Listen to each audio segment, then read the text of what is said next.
நீட்டு போச்சுன்னு சொன்னேன் முதல்ல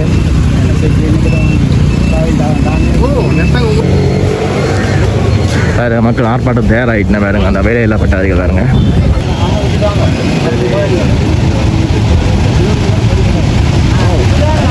அங்காலேருந்து செய்ய சொல்லி இதுல இருந்து செய்திகள் சொன்னால் நீதிமன்றப்படி சட்ட ரீதியான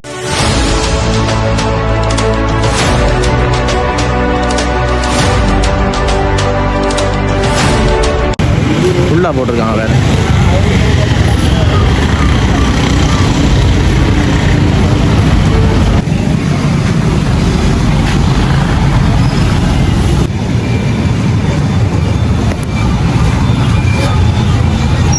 வேறுங்க எவ்வளோ உண்டு பாதுகாப்பு.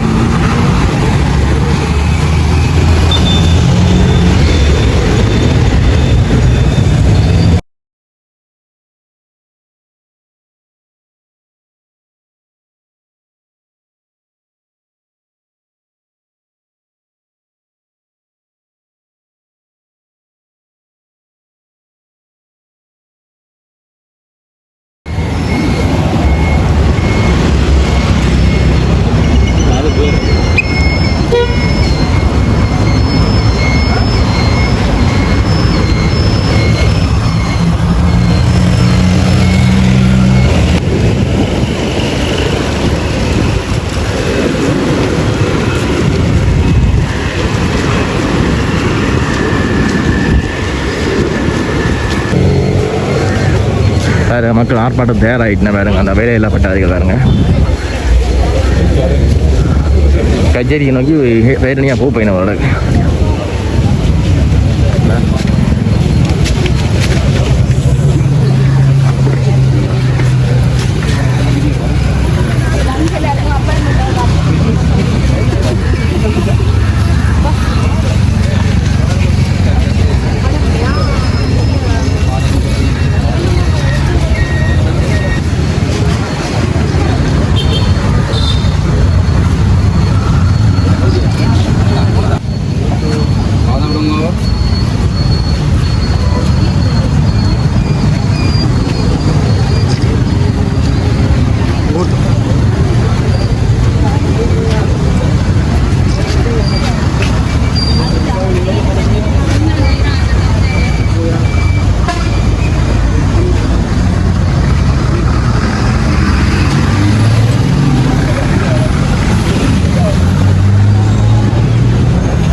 ஆர்ப்பாட்டம் ஆரம்பித்த உடனே ரோட்டெல்லாம் அம்லாக் ஆகிட்டு பாருங்க. அவ்வளோ வாகனம் நகரிக்கிட்டு அப்படியா.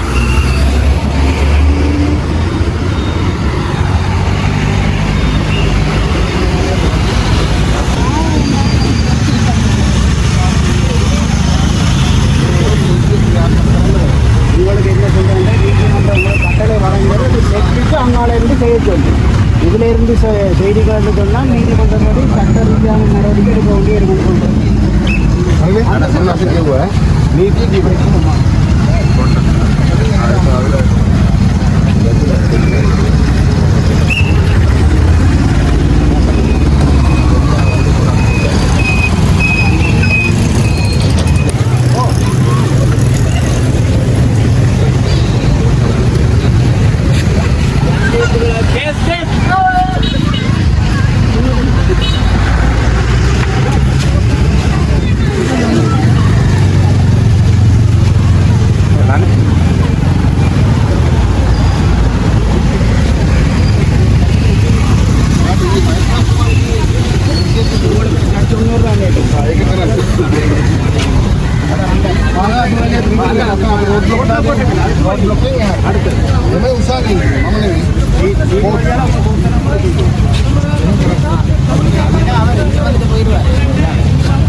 எவ்வளோ வாக்காளர் பார்த்தீங்களா?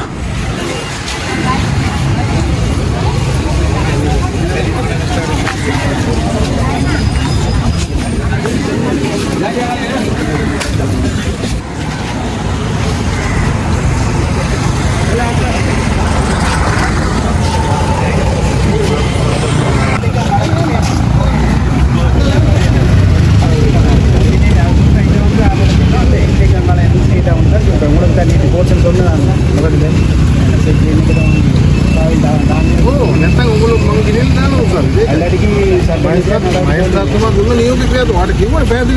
நீதிபதியில் ஓடுறது தான் உங்களுக்கு சொல்லிடு தங்கள் அத்தனை ஏட்டாரு க்ராஸ் ரோட்டுக்கு ஏட்டுக்கு இல்லை ஒவ்வொருத்தரும் மேலே இல்லை நோ ப்ராப்ளம் ரோட்டில் ஓகே வேணுமே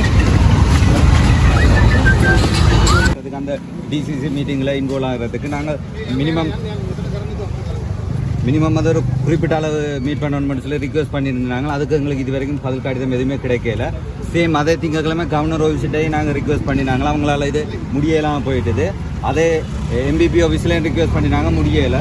இன்றைக்கு நாங்கள் நேற்று எங்களுக்கு கோர்ட்ஸில் முன்னிலைப்படுத்த சொல்லி கேட்டுருந்துச்சு முறைப்பாடு வந்த பிரகாரம். அதன் அடிப்படையில் நாங்கள் நேற்று போய் கோர்ட்ஸில் போய் மீட் பண்ணினாங்க, ஆர்கியூமெண்ட் பண்ணினாங்க. எங்களுக்கு தீர்வு தந்தது உங்களோட சுதந்திரம். ரோட்டுக்கு அச்சுறுத்தல், பாதுகாப்புக்கு அச்சுறுத்தல் விடக்கூடாது, ரோட்டுக்கு சேதம் ஏற்படக்கூடாது, பொதுச்சொத்து சேதம் ஏற்படக்கூடாது, உங்களுக்கு ஒதுக்கப்பட்ட இடத்துல நீங்கள் செய்யணும் மட்டும் சொல்லியிருக்கு.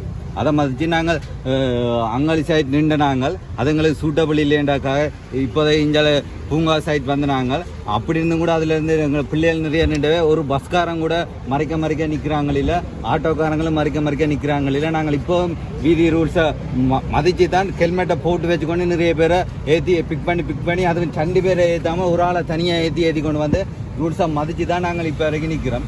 இப்போ வந்து எங்களுக்கு வந்து போலீஸ் அதிகாரியிலேருந்து ஜனாதிபதியின் செக்ரட்டரி வரைக்கும் எங்களுக்கு ஒரு ஆப்ஷன் ஒன்று தந்திருக்கிறாங்க.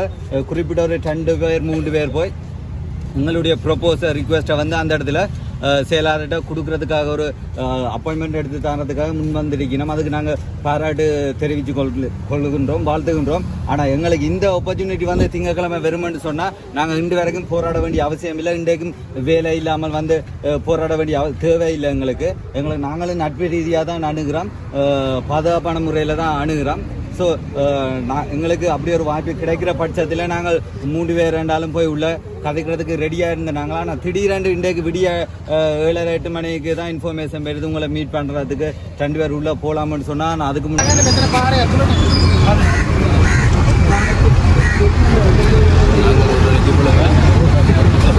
நாங்கள் கடந்த 2016ஆம் ஆண்டில் இருந்து வேலை செய்து கொண்டிருக்கிறோம். ஒரு மாதம் வந்து 22,000 ரூபாய் சம்பளம். இந்த 22,000 ரூபாய் சம்பளம் 2016ஆம் ஆண்டிலேருந்து இன்று வரைக்கும் வேலை செய்து கொண்டிருக்கின்றோம். ஒரு நாள் வேலைக்கு போட்டால் 710 ரூபா வெட்டுவோம். எங்களுக்கு பெட்ரோல் காசோ அல்லது ஒன்று எதுவுமே எங்களுக்கு தாரதில்லை. தனியாக 22,000 ரூபாய் சம்பளம் தான். கடந்த கொரோனாக்குள்ளே தெரிவிச்சது நாங்கள் காலையில் ஒரு ஆளுக்கு டெங்கு வந்தால் காலையில் இன்டோர் போக்கிங்னு சொல்லி வீட்டுக்குள்ளே அடிக்கிறது, பின்னேரம் அதுக்கு வேறு ஒன்று வந்தால் அதுக்கு பக்கத்தில் வந்து அவுட்டோர் போக்கிங்னு சொல்லி வெளியிட்டு செய்திருந்தாங்க. அப்படி தொடர்ந்து வேலை செய்து கொண்டு இருக்கிறோம். 2016 இன்று வரைக்கும் 22,000 ரூபாய்க்கு ஒருத்தன் சம்பளத்துக்கு வேலை செய்கிறாண்டா, கிட்டத்தட்ட ஒரு மாதத்துக்கு வேலை செய்கிறாண்டா ஒரு பைத்தியக்காரன் தான் சொல்லுவாங்க. இது வரைக்கும் செய்து கொண்டு இருக்கிறோம். எங்களுக்கு வந்து ராயுத சேனாரத்ன அமைச்சர் சுகாதார அமைச்சராக இருக்கிறது தான் இந்த எப்பவுமே தந்தது.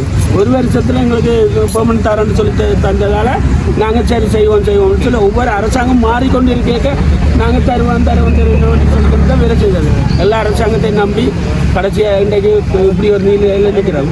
உண்மையிலே எங்களை குடும்ப வறுமை இன்றைக்கு ஒரு பொருளாதார நிலையை யோசித்து பார்த்தீங்கன்னா உங்களுக்கு தெரியும் 22,000 சம்பளத்துக்கு எந்த வேலை செய்கிறாங்கன்னு சொல்லி எங்களை பொருளாதார நிலையிலேயே சரியான கஷ்டத்தில் நான் இருக்கிறோம். இது வந்து பெர்மனன்ட் தரணும், கட்டாயமாக தரணும். என்னென்னு சொன்னால் கொரோனா வந்த காலத்தில் எங்களுக்கு எனக்கும் கொரோனா வந்தது. அந்த கொரோனா வந்து நான் கிட்டத்தட்ட 26 நாள் வீட்டில் இருந்தேன். அதுக்கு கூட சம்பளம் கொடுக்கறது இல்லை, மெடிக்கல் கொடுத்தும் சம்பளம் கொடுக்கறது தனிமைப்படுத்தி இருக்கிறது அரசாங்கத்தால் வழங்கப்பட்ட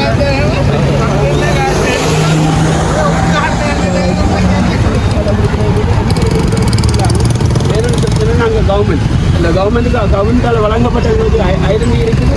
எங்களுக்கு இந்த டிஷர்ட் மட்டும் தெரியுது. 3 மாதத்துக்கு வரை 4 மாதத்துக்கு வரை தான் வேலை. 22,000 சம்பளத்துக்கு தொடர்ந்து வேலை செய்கிற வழியாக நாங்கள் இங்கே நம்பி வந்த எங்களை அனுராகுமார் ஜனாதிபதியாக இருக்குது. உண்மையாக நான் எங்களோட மக்கள் சேர்ந்து எல்லாரும் தான் போட்டோம். ஆனால் யார் போட்டா எவர் போட்டாருன்னு சொல்ல மாட்டோம். ஆனால் போட்டு தான் அன்றைக்கு வந்திருக்கிறேன். ஆனால் இந்த யாழ் மாவட்டத்துக்கு வந்திருக்கிறேன். அவரை சந்திக்கிறதுக்கு நாங்கள் இந்த மகிழ்ச்சியை கொடுப்போம்னு சொல்லி சரியான கொடுப்போம் கொண்டு வந்தால் நேற்று பதிஞ்சிருக்கணும்னு சொல்லி நான் 7:20 உள்ளே போய் இப்போ தான் வெளியில் வந்துக்கிறேன். என்ன சொன்னால் எங்களை வெளியில் விட்டுட்டேன். உங்களோட பேர் பதிவில் இல்லைன்னு சொல்லி நேற்று பதிஞ்சிருக்கணும். அது பதவி இருக்கணும்னு சொல்லிட்டுனா ஒரு ஜனாதிபதியை நாங்கள் சந்திக்க போகிறதுக்கு உண்மையாக ஒரு பாதுகாப்பு இது தேவை தான். அதை நான் ஒத்துக்கொள்கிறேன். அதனால் இப்போ போலீஸ் இதில் வந்து சொல்லிட்டு சொன்னால் 2 பேரை உள்ளே வந்து சந்திக்கிறதுக்கு கலந்து கொடுக்குறதுக்கு அலாட் பண்ணியிருக்கிறேன்னு சொல்லிட்டு